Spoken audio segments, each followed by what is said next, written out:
semua bersyukur boleh berjumpa lagi dengan saudara-saudara melalui media ini. Saya berharap saudara-saudara senantiasa sehat menjalani seluruh panggilan Tuhan. Hari ini kita akan merenungkan sabda Tuhan dalam perayaan Pentakosta, hari keturunan Roh Kudus atau hari ke-50 setelah Tuhan Yesus bangkit dari kematian.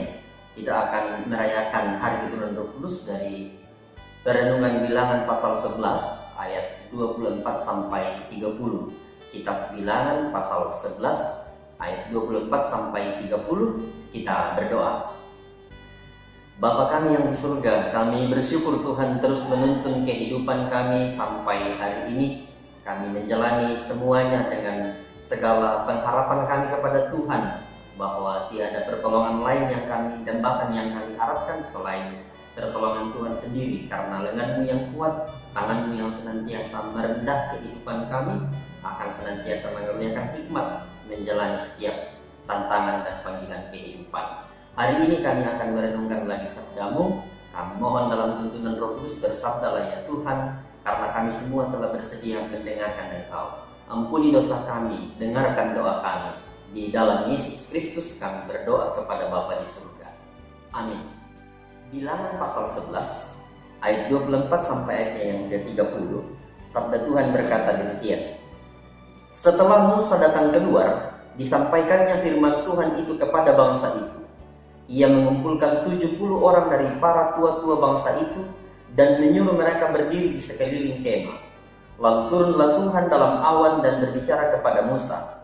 Kemudian diambilnya sebagian dari roh yang hinggap padanya dan ditaruhnya atas ke-70 tua-tua itu. Ketika roh itu hinggap pada mereka, kepenuhanlah mereka seperti nabi, tetapi sesudah itu tidak lagi. Masih ada 2 orang tinggal di tempat perkemahan, yang seorang bernama Eldad, yang lain bernama Medad. Ketika roh itu hinggap pada mereka, mereka itu termasuk orang-orang yang dicatat tetapi tidak turut pergi ke kemah, maka kepenuhanlah mereka seperti nabi di tempat perkemahan. Lalu berlarilah seorang muda memberitahukan kepada Musa, Eldad dan Medad kepenuhan seperti nabi di tempat perkemahan. Maka menjawablah Yosua bin Nun, yang sejak mudanya menjadi abdi Musa, Tuanku Musa, cegahlah mereka. Tetapi Musa berkata kepadanya, apakah engkau begitu giat mendukung diriku? Kalau seluruh umat Tuhan menjadi nabi, oleh karena Tuhan memberi rohnya hinggap pada mereka. Kemudian kembalilah Musa ke tempat perkemahan, dia dan para tua-tua Israel. Amin, firman Tuhan. Kuasa Roh Kudus berlaku untuk semua. Itu tema perenungan kita. Kuasa Roh Kudus berlaku untuk semua. Saudara-saudara, orang Toraja itu suka sekali makan pakpiong. Entah pakpiong duku, daging, atau pakpiong nasi, pakpiong bok-bok atau nasi lemang. Ada yang mengatakan nasi jahat, bukan jahat. Nasi jahat, tidak ada T-nya. Tapi kalau saudara-saudara makan pakpiong, entah pakpiong duku atau pakpiong bok-bok, nasi, tapi saudara-saudara tidak bagi-bagi, itu jahat. Kalau saudara-saudara tidak bagi-bagi. Pakpiong itu entah pakpiong duku atau pakpiong bok-bok itu menjadi makanan khas bagi orang Toraja. Pakpiong duku misalnya dicampur dengan daun-daunannya tergantung keadaan, tapi yang menjadi ekspektasi tertinggi ketika orang makan pakpiong duku itu ya daun mayana, bulu nangko. Orang Toraja makanan ini menjadi makanan favorit bagi orang Toraja yang jika lama tidak dimakan akan dicari. Mirip-mirip dengan masakan RW misalnya. Bagi sekelompok orang Toraja, RW itu menjadi makanan terfavorit, paling di atas lah pokoknya bagi sekelompok orang Toraja. Itu menjadi makanan favorit, meskipun ada kelompok orang Toraja tidak menjadikan RW sebagai makanan. Itu 2 alasan, misalnya karena warisan sejarah, juga karena ya alergi. Untuk saya secara pribadi, semakin banyak orang yang tidak makan RW semakin bagus, karena ya kurang saingan sebenarnya kalau semakin banyak orang yang tidak makan. Apalagi kalau semakin banyak orang menjadi kelompok vegetarian yang hanya makan sayur-sayuran, lebih bagus lagi. Makanya tidak jarang kedua makanan itu misalnya, kalau sudah lama kita tidak makan, kita cari itu makanan.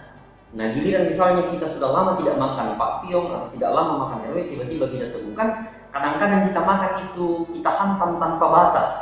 Kadang-kadang kita sudah tidak memperhitungkan hal-hal lain karena kapan lagi kita menikmati makanan ini, meskipun ya mestinya hati-hatilah ketika misalnya berjumpa dengan makanan favorit itu, ya kadang-kadang kita harus hati-hati, jaga batas. Karena kalau misalnya kita tidak menjaga batasan makanan kita, tanpa batas kita menghantami, itu bisa membawa kita ke perbatasan hidup lebih cepat. Perbatasan hidup lebih cepat datangnya kalau kita tidak batasi makan. Kalau misalnya kita ketemu lagi, kan ada yang ditegur, jangan terlalu banyak konsumsi makanan-makanan yang begitu tiap hari, karena ya berbagai penyakit bisa mengintai. Tapi kadang-kadang kan ada yang mengomentarinya, saya makan atau tidak makan, saya hantam atau tidak hantam, tanpa batas makanan begitu. Kalau sudah mau mati ya mati. Kalaupun saya makan tapi waktunya belum mati ya belum mati juga. Kan ini soal waktu ketetapan Tuhan.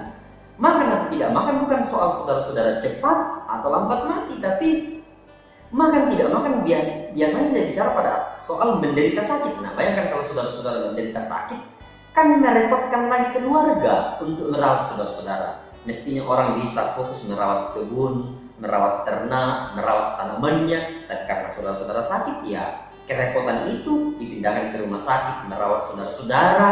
Dan ya sudah, apa yang sebenarnya harusnya dirawat dengan baik, saudara-saudara harus menyita waktu itu untuk dirawat lagi. Kan kalau misalnya kita merenungkan, haruskah sebuah kematian itu diawali dengan sebuah penyakit? Kan tidak harus toh. Haruskah kita merasa bahwa rumah sakit itu memang tempat favorit untuk meninggal? Kan tidak toh. Kan bisa jadi sebenarnya kita lebih senang untuk meninggal di rumah misalnya. Kenapa harus selalu meninggalnya di rumah sakit? Coba renungkan ini loh, penting ini direnungkan. Sekarang ini orang begitu banyak meninggal tidak dikelilingi lagi oleh orang-orang yang mencintainya. Mengapa? Karena dia tidak meninggal lagi di rumahnya, tapi meninggal katakanlah di rumah sakit. Nah, apakah para dokter, para medis itu mencintai kita? Kan lebih karena ada ikatan profesionalisme, ikatan bayaran sehingga mereka merawat kita dengan baik. Tapi kalau misalnya kita meninggal di rumah, satu kampung orang mencintai kita, satu kampung orang datang, dan biasanya kita meninggal dengan nyaman. Karena ya kita meninggal di rumah, dan kalau meninggal di rumah sakit, berapa keluarga atau berapa orang yang mencintai kita yang akan datang ke rumah sakit. Jadi ya, kalaupun kita mau makan silakan, tapi batasi. Ini bukan soal kalau kita makan kita cepat mati atau tidak mati, bukan. Sama dengan merokok, tapi itu bisa melahirkan berbagai penyakit, membuat kita menderita dan membuat orang lagi harus merawat kita. Nah, padahal banyak hal lain yang harus dirawat misalnya. Nah, kalau kita memperhatikan latar belakang bacaan kita dalam Bilangan pasal 11 ayat 24 sampai 30 yang kita baca tadi, latar belakangnya kalau misalnya kita membaca ayat sebelumnya, pasal 11 ayat 5 sampai 6, latar belakangnya pasal 11 ayat 5 sampai 6, di situ mereka berkata-kata. Israel ini berbicara dengan mengatakan begini, kita teringat kepada ikan yang kita makan di Mesir dengan tidak bayar apa-apa, kepada mentimun dan semangka, bawang prei, bawang merah dan bawang putih. Tetapi sekarang kita kurus kering, tidak ada sesuatu apapun kecuali manna ini saja yang kita lihat. Nah, bayangkan itu. Latar belakangnya kan, ternyata kalau kita baca orang Israel ini sudah terbiasa makan ikan yang tidak dibayar, ikan gratis, gratis. Dari dulu ternyata itu menyenangkan ya, gratis. Mereka juga makan mentimun dan semangka, bawang prei, bawang merah dan bawang putih. Ternyata itu dari dulu sudah ada dan menjadi sesuatu yang dinikmati dalam makanan. Mereka dijajah di Mesir, tapi disediakan makanan yang katakanlah makanan sehat, ikan, lalu semangka, mentimun, bawang dan seterusnya kan. Dijajah, tapi mereka makanannya bergizi. Kira-kira dalam logikanya orang Israel, kita dulu dijajah, makanan kita memang dibatasi tapi bergizi, ada ikan dan seterusnya. Nah, logikanya, sedangkan dijajah makanan kita sudah cukup enak, meskipun terbatas, katakanlah seperti itu. Tapi setelah kita bebas, mestinya kita bebas makan apa saja. Kan begitu logika mereka. Tapi kok setelah mereka bebas, makanannya justru lebih sangat terbatas. Cuma manna, ketika dijajah masih ada jenisnya, ikan, ketimun, semangka, bawang dan seterusnya. Setelah bebas, kok makanannya cuma satu, manna. Nah, itu pun juga katakanlah itu saja yang mereka makan. Nah, tentu mereka menjadi sulit. Ya, katakanlah ya misalnya kalau meskipun mungkin kita makan sesuatu yang katakanlah enak, tapi yang dimakan itu saja tiap hari, pada akhirnya kita juga akan merasa, aduh, bolehkah ini menu diganti-ganti? Jangan ini terus. Katakanlah kita makan paku 5 cm, maksud saya lure. Kalau lure itu dimakan sekali-sekali, makan dengan kapurung atau dui atau papeda atau kogalu, ya apapun namanya, kan enak itu. Tapi bayangkan kalau itu terus dimakan tiap hari, Bisa bagaimana modelnya? Tentu itu akan membuat kita bagaimana juga. Sama kalau misalnya kita cuma makan setiap hari hanya nasi tok, tidak ada lauknya. Tentu kita juga akan mengatakan, kapan kita mau makan ini? Yang katakanlah sedikit bisa membuat makanan itu enak di leher dan enak kita makan dan membuat kita banyak makan kan? Katakanlah yang membuat orang banyak makan nasi kan lauknya. Kadang-kadang ada orang yang makan nasinya begini, lauknya begini. Ada juga kadang-kadang lauknya begini, nasinya sedikit. Katakanlah seperti itu. Masing-masing orang punya cara. Saya mengingat dulu waktu melihat bacaan ini, mengingat waktu dari SD sampai katakanlah saya SMA. Kalau misalnya nasi ada, kadang-kadang kebanyakan lauk tidak ada. Jadi kalau misalnya lauk sudah tidak ada, biasanya nasi itu dimakan dengan katakanlah air nasi yang orang Toraja katakan balla, dicampur garam. Yang penting nasi itu ada rasanya, turun juga. Kalau tidak ada air balla, biasanya dimakan dengan air teh atau air kopi. Jadi nasi itu dicampur dengan air kopi atau air teh lalu dimakan. Sekarang itu kan disarankan oleh para medis jangan dicampur nasi dengan air teh atau air kopi karena itu bisa membuat glukosa dalam kandungan nasi itu lebih bereaksi. Itu yang kita tahu. Atau kalau misalnya tidak ada itu ya makan nasi hangat dengan kecap atau mentega. Nah, bisa dibayangkan kalau itu terus yang dimakan tiap hari. Nah, bagi Israel makan manna itu membosankan. Mereka merindukan makanan yang enak di Mesir. Ya tentu marahlah mereka sama Tuhan. Tuhan ingin kemudian setelah mereka memberontak kan logikanya Israel tadi kita dijajah makanan kita tersedia. Lalu kita bebas maka makanan mestinya enak-enak. Logika Tuhan berbeda. Kamu memang makan yang katakanlah menurut kamu enak, tapi makanan kamu itu kamu makan dengan penuh ketakutan. Karena kamu dijajah. Kamu makan yang katakanlah memang enak, tapi penuh ketakutan. Karena kamu dijajah. Sekarang kamu tidak tahu bersyukur, kamu sudah bebas dan kamu tidak lagi takut untuk makan, tapi kamu tidak mensyukurinya. Itu juga lucu ketika mereka dijajah, mereka berteriak-teriak kepada Tuhan untuk dibebaskan. Mereka dibebaskan, nah ini dan terus-menerus ada lagi sesuatu yang mereka persoalkan, yaitu ya makanannya cuma manna saja. Bayangkannya, manna ini gratis, tiap pagi diberi tanpa mereka harus kerja keras, tetap diberi manna. Itu kan luar biasa. Mereka hanya tinggal keluar tiap pagi untuk memungut, tapi mereka merasa tidak puas dan ingin lebih. Ini sebenarnya masalah iman kita dalam perjalanan hidup. Sering terjadi saudara-saudara tanpa kita sadari, perkara perbuatan ajaib Tuhan itu yang spektakuler, yang luar biasa itu kadang-kadang sulit sekali lagi kita lihat. Bahkan kita tidak lagi melihat karya agung Allah dalam hidup kita karena tertutupi oleh begitu banyaknya keinginan-keinginan kita yang tidak terbatas. Hati-hati loh, sekali lagi. Kadang-kadang karena banyaknya keinginan kita, sering sekali mujizat-mujizat hebat Tuhan yang setiap pagi, setiap detik, setiap jam itu ada, tidak bisa lagi kita lihat karena ditutup oleh banyaknya kekuasaan nafsu kita. Bayangkan itu, kuasa nafsu kita terlalu besar menutupi mata hati kita untuk melihat bagaimana tangan Allah terus merendah menata hidup kita setiap hari. Namun saya menyampaikan juga keresahan itu kepada Tuhan. Kalau kita membaca pasal 11 ayat 11 sampai 13, Musa merasa tidak mampu lagi. Bahkan kalau misalnya kita membaca ayat 14 pasal 11 sampai ayat yang ke-15, aku seorang diri tidak dapat memikul tanggung jawab atas seluruh bangsa ini, sebab terlalu berat bagiku. Jika engkau berlaku demikian kepadaku, sebaiknya engkau membunuh aku saja. Bayangkan, sampai Musa saja menyerah dengan sikapnya orang Israel. Karena itu tadi tidak mampu lagi mengatasinya. Jika aku mendapat kasih karunia matamu, supaya aku tidak harus melihat celakaku, itu pasal 11 ayat 14 sampai 15. Nah, untuk menyelesaikan itu, dalam ayatnya yang ke-17, Tuhan meminta, ayat 16 sampai 17, Tuhan meminta Musa memilih para tua-tua, jumlahnya ada 70 orang dan para kepala pasukan. Tuhan bilang, kumpulkan semua para tua-tua, dan dalam ayatnya yang ke-17 Tuhan mengatakan, maka aku akan turun dan berbicara dengan engkau di sana, lalu sebagian dari roh yang hinggap padamu itu akan kuambil dan kutaruh atas mereka. Maka mereka bersama-sama dengan engkau akan memikul tanggung jawab atas bangsa itu.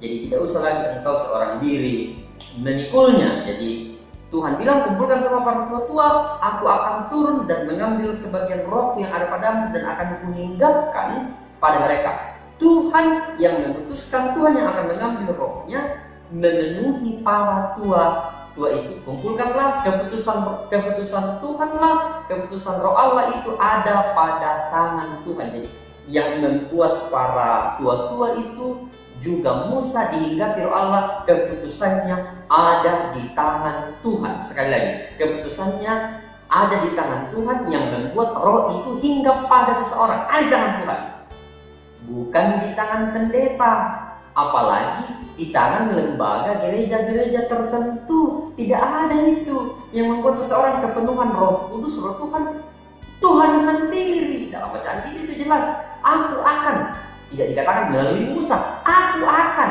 bukan di tangan pendeta, apalagi di tangan lembaga-lembaga gereja-gereja tertentu. Tidak bisa, apalagi misalnya jika ada yang mengarahkan kuasa Roh Kudus itu pada satu ciri saja, yakni kata-kata yang diungkapkan dalam ibadah-ibadah yang katanya disebut bahasa roh. Kalau saudara-saudara memperhatikan dengan baik bacaan kita hari ini, misalnya katakanlah Musa, sejak awal Musa dihinggapi roh Allah, tidak pernah dalam perjalanan pelayanan Musa dikatakan Musa pernah berbahasa roh, atau ketika Allah mau berbicara kepada Musa, Allah menggunakan bahasa roh kepada Musa. Tidak pernah. Bahasa yang dipakai Allah kepada Musa dan Musa kepada Allah, bahasa yang dipahami Musa, bukan bahasa roh. Itu yang paling prinsip, yang paling mendasar loh. Pun ketika misalnya Tuhan langsung berkata-kata, atau katakanlah kita mengingat Daud mengatakan, Mazmur mengatakan, jika roh Allah ada di dalamku, kukan menari. Bukan dikatakan jika ada roh Allah di dalamku, bukan berkata-kata dalam bahasa roh. Itu nanti dalam bagian perjanjian baru, tapi nanti kita akan ke sana pada akhirnya. Nah, pun kalau misalnya kita memperhatikan ayat 25, bacaan kita tadi, ayat yang ke-25, Bilangan pasal 11, turunlah Tuhan dalam awan dan berbicara kepada Musa, kemudian diambilnya sebagian dari roh yang hinggap padanya dan ditaruhnya atas ke-70 tua-tua itu. Ketika roh itu hinggap pada mereka, kepenuhanlah mereka seperti nabi. Tetapi sesudah itu tidak lagi. Kepenuhanlah mereka seperti nabi. Artinya orang yang dipenuhi roh Allah bersikap, berperilaku seperti nabi, berkata, bertindak, berperilaku seperti nabi. Apa tugas nabi Allah? Tugasnya jelas, menyatakan dan mengajarkan kebenaran kepada manusia dan menubuatkan peristiwa yang akan datang. Dan kebenaran itu dinyatakan dengan baik, dengan bahasa yang dipahami oleh orang yang mendengarnya. Artinya orang yang dihinggapi oleh roh Allah memiliki ciri hidup seperti nabi. Hidup seperti nabi mencerminkan kebenaran dalam kata dan perbuatan. Jadi jika saudara-saudara menikmati bicara dalam kebenaran dan berperilaku dalam kebenaran, saudara-saudara sementara berkarya dalam tuntunan kuasa roh Allah. Tapi jika saudara-saudara kemudian lebih senang dalam berbicara kebohongan dan berperilaku kepalsuan, saudara-saudara sementara dihinggapi oleh roh halus. Roh halus itu kan ya membuat kita berbicara halus, padahal sebenarnya kita munafik. Itu roh halus, bukan Roh Kudus itu. Roh halus itu melembutkan kata-kata kita padahal membunuh misalnya. Roh halus itu kan membuat kita menjadi orang yang berpura-pura bermulut manis, padahal sementara menikam. Itu roh halus, bukan Roh Kudus. Nah, kita menjadi penyambung lidah Allah jika kita disebut orang yang dihinggapi Roh Kudus. Orang yang dihinggapi roh Allah menjadi penyambung lidah Allah, bukan pembuat bahasa lidah. Ini tegas ya, penyambung lidah Allah, bukan memutar-mutar lidah untuk bahasa yang berputar-putar tak jelas. Jika ada saudara-saudara yang percaya jika bahasa mutar-mutar itu bahasa roh, silakan saja. Saya tidak mempermasalahkan jika saudara-saudara menerima bahasa yang diputar-putar itu sebagai bahasa roh dalam sebuah kebaktian. Silakan saja. Atau dalam bagian kisah para rasul, di bagian dikatakanlah ketika Petrus pergi ke Samaria dalam kisah para rasul, lalu memberkati mereka di situ. Setelah mereka diberkati oleh Petrus kan dikatakan mereka mampu berbahasa roh. Tapi dalam bagian yang lain kan juga tidak harus mesti begitu. Juga kalau misalnya kita mencermati teologi Paulus, bahasa roh itu karunia dan harus ada yang menafsirkannya, dan hanya ada 1-2 orang, tidak bisa jadi menjadi komunitas. Tapi oke lah, sekali lagi, jika ada orang yang merasa diberi karunia untuk berbahasa roh monggo. Tapi tidak usah menuduh orang yang tidak diberi karunia lalu mengatakan kamu tidak dikuasai oleh Roh Kudus karena kamu tidak bisa berbahasa roh. Tidak sama sekali. Bahasa roh pertama-tama bicara soal ketika kita dihinggapi roh Allah, maka perilaku kita seperti Nabi. Artinya mengatakan kebenaran dan berperilaku kebenaran. Itulah orang yang dihinggapi oleh roh Allah atau Roh Kudus. Itu jelas, tidak lebih dan tidak kurang dari. Dengan demikian, pahamilah roh Allah dalam keseharian kita itu ada dalam keseharian. Roh Allah yang menghinggapimu, membuatmu, menuntunmu untuk selalu hidup dalam kebenarannya. Salah satu kebenaran prinsip dalam bacaan kita adalah terus menyadari akan karya Allah yang hebat setiap hari. Jadi kalau kita selalu menyadari, kita bangun pagi hari dan menyadari, oh ini mujizat Allah, kita menyadari itu pemberian Allah, kita dipenuhi oleh kuasa Roh Kudus dan tidak akan pernah kekurangan sukacita. Apalagi mau bersungut-sungut, karena kita menyadari sepanjang kehidupan kita, setiap detik itu mujizat Allah luar biasa berlaku atas kita. Nah, kita mampu bersikap seperti itu karena kita dihinggapi oleh roh Allah. Ingat, itu kan Allah sendiri. Dia pribadi Allah sendiri yang kemudian menuntun kita. Kalau kita perhatikan kisah para rasul pasal 2 ketika Roh Kudus turun atas diri murid-murid, itu kan bagian dari janji Tuhan. Pada hari kenaikannya, saya akan menjanjikan pengikut dan seterusnya, dan beberapa hari sebelumnya naik ke surga, itu kan dijanjikan. Bahkan kalau misalnya kita memperhatikan rumusan baptisan yang diambil dari Matius 28 kan mengatakan, pergilah ke seluruh dunia dan baptislah mereka dalam nama Bapa, Anak, dan Roh Kudus, seperti yang kemudian dijanjikan. Istilah-istilah Bapa, Anak, dan Roh Kudus kan ya sebenarnya kita sudah paham, itu kita kenal dengan istilah Tritunggal, bukan tiga Allah ya. Sampai hari ini ilustrasi terbaik menggambarkan soal Tritunggal itu kan disebut segitiga sama sisi. Segitiga itu kan satu, tapi punya tiga sisi yang saling terhubung. Satu segitiga itu tapi punya tiga sisi, tapi satu segitiga tidak bisa dipisahkan. Tapi itu hanya bicara soal satu sisi. Tapi yang mau dikatakan dari Tritunggal itu, Tuhan menyatakan dirinya sebagai Allah Bapa dalam karya-karya menciptakan langit dan bumi, lalu menyatakan dirinya sebagai anak dalam Kristus untuk menjadi korban keselamatan kita. Begitu kasihnya besar sama kita, dia sendiri yang datang berkorban, dan dalam Roh Kudus bahwa dia menemani kita dalam rohnya dan tidak pernah meninggalkan kita. Yang mau dikatakan dari situ adalah pasca Yesus naik ke surga, sejak dunia diciptakan, sejak hari ini dan masa yang akan datang, dia selalu ada bersama-sama dengan ciptaannya. Dan jadi dari Bapa, Anak, dan Roh Kudus mau dikatakan bahwa sejak dulu dia sudah ada bersama menemani ciptaannya, sekarang dan sampai selamanya. Dalam rohnya dia selalu setia dan tidak pernah meninggalkan perbuatan tangannya. Itu Tritunggal. Makna hakiki pemahaman imannya bagi kita di sana sebenarnya. Nah, itu karya Roh Kudus untuk bisa tiba pada pengakuan aku percaya kepada Allah Bapa, Anak, dan Roh Kudus. Roh Kudus, bukan roh halus. Roh halus ini kan sekarang lagi banyak ya, itu banyak di aplikasi-aplikasi handphone atau media sosial sekarang. Biar sudah keriput bagaimana dengan aplikasi itu bisa jadi halus sekali wajahnya orang dan glowing lagi. Ini wajah yang sudah keriputnya tidak terbendung, tapi dengan roh penghalus aplikasi atau yang dulu dikatakan kamera jahat, bisa jadi halus sekali orang lihat seperti itu. Itu yang sering sekarang kita lihat dalam 2-3 hari itu kan banyak yang lihat sosial yang lagi menggunakannya, sampai ada teman yang kemudian bangun pagi dan mengatakan, kenapa semua orang sekarang sepertinya sudah gaya berubah wajahnya jadi orang-orang barat begitu. Hati-hati dengan roh-roh halus di aplikasi. Bagi saudara-saudara yang lagi berkenalan atau mempelajari orang lain, roh halus aplikasi itu bisa menipu orang yang kulitnya sudah keriput minta ampun, tapi dengan roh penghalus dari aplikasi bisa menjadi seperti kulit bayi.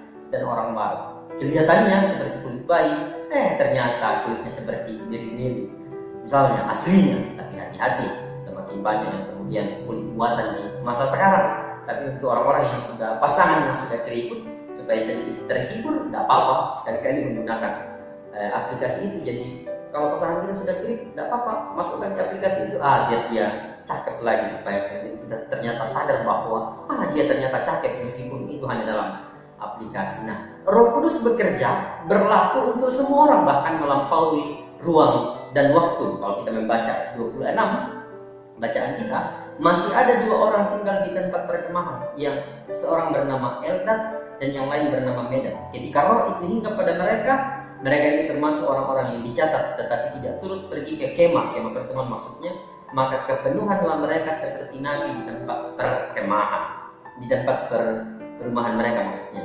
Jadi mereka tidak pergi ke tempat di mana mereka dipanggil, tapi Roh Allah menembus batas ke sana. Tidak dibatasi oleh ruang dan waktu. Roh Kudus bekerja menembus ruang, saudara-saudara. Tidak hanya di tempat-tempat tertentu, apalagi seperti yang saya katakan tadi, cuman di gereja-gereja tertentu, tidak ada itu. Roh Kudus berkarya bagi semua, tidak hanya di satu tempat, entah tempat yang kemudian kita anggap di situ tempatnya, tidak. Dia menembus ruang yang ada, tidak pernah terbatas oleh ruang dan waktu. Nah, ini prinsipnya adalah Roh Kudus berlaku atas kita, berperan untuk pertama, menuntun kita untuk terbebas dari jajahan masa lalu yang memperbudak kita. Itu peran Roh Allah. Hanya Roh Allah yang mampu melepaskan kita dari jerat masa lalu, termasuk masa lalu yang menyakitkan. Kalau Roh Allah benar-benar bekerja dalam diri saudara-saudara, masa lalu yang menyakitkan sekalipun saudara-saudara tidak lagi diperbudak. Saudara-saudara akan mampu mengampuni, akan mampu melepaskannya ketika Roh Allah betul-betul ada dalam diri saudara, menghinggapi saudara-saudara. Hanya Roh Allah yang bisa melepaskan saudara-saudara dari perbudakan masa lalu yang pahit. Tidak ada yang lain, hanya Dia yang bisa melepaskan. Kalau kita mana bisa? Yang ada adalah kita mau selalu kembali ke masa lalu, atau kalau kita dendam, kita mau kembali ke dendam masa lalu dan melampiaskannya. Tapi Roh Allah membebaskan saudara-saudara dari perbudakan masa lalu yang penuh kepahitan, penuh dendam dan seterusnya. Pun juga dengan segala hal yang kemudian ingin kita capai. Misalnya itu yang pertama, peran Roh Allah. Yang kedua, Roh Allah, Roh Kudus itu memampukan saudara-saudara untuk berani menyatakan kebenaran dalam keseharian ini. Ini kan yang kadang-kadang paling berat.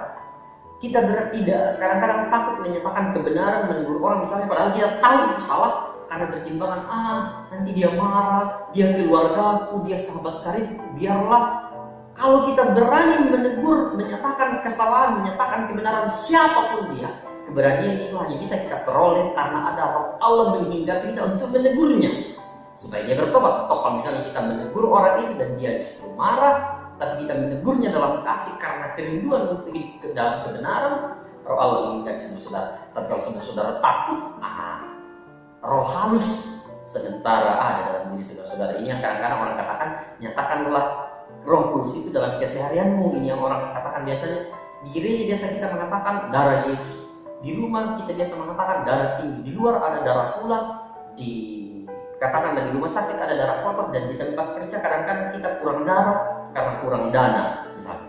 Itu yang kedua. Yang ketiga, Roh Kudus menuntun kita untuk selalu merasakan dan menikmati karunia Allah dengan mujizat besarnya setiap hari. Jadi kalau kita mampu diberikan tanggung jawab untuk selalu bersyukur setiap hari, itu karya Roh Allah yang masih membuat kita bersyukur meskipun kita mungkin dalam keadaan sulit, serba sulit sekarang ini di tengah-tengah pandemi, tapi roh yang meluap-luap dalam hatimu tidak akan pernah meredupkan semangatmu untuk tidak bersyukur setiap hari atas limpah kasih Allah yang senantiasa Dia nyatakan. Tidak akan mengurangi sukacita kita, apalagi sukacita untuk juga tetap beribadah. Tidak ada itu. Dan yang kelima, Roh Allah akan terus berlaku bagi setiap mereka yang menerima Yesus Kristus sebagai Tuhan dan Juru Selamat. Itu hanya Roh Allah yang mampu membuat orang, menuntun orang untuk menyatakan imannya dimanapun.